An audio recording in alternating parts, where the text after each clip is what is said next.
Құдай біреу болуы керек деген заң қайдан шықты?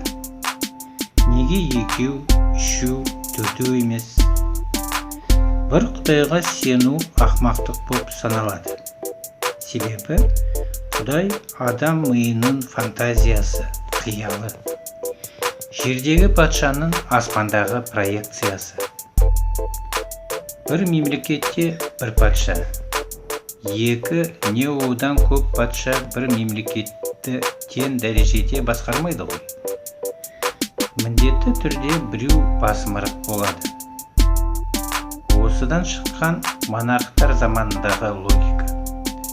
Исламның қулығы политеизмдегі егіншілік құдайы, теңіз құдайы, зұлымдық құдайы, соғыс құдайы, тағы да сол сияқты өз миссиялары бар құдайлардың аттарын өзгертіп, періште, сайтан деп атай салып, Зевске бағынған Олимпия құдайлары сияқты Аллахтың жұмыскерлері қыла салуында.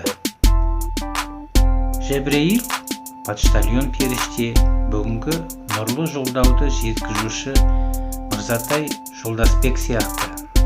Михаил табиғат құбылыстарын басқарып, тәртіпке келтіріп тұруға міндеттелген періште. Қазгидромет басшысы сияқты. Ауыл шаруашылық министрі сияқты. Исрафил, қазақша сұрапыл, қияметтің орнауы мен адамдардың өлімнен соң қайта тірілуіне жауапты періште. 01-03 қызметкерлері сияқты. Әзраил жан алатын періште. Ұлттық гвардия, ОМОН, полиция сияқты. Шайтан жамандық, зұлымдық періштесі. Оппозиция Аблязов сияқты. Кира мен Катибин екі иықтағы жазып отыратын періштелер. КМБшниктер сияқты. Мүнкар мен Нәкір сұрақ жауап алатын періштелер. Бүгінгі тергеуші, сот, прокурор сияқты. Ридуан жұмақ жұртындағы періштелердің басшысы.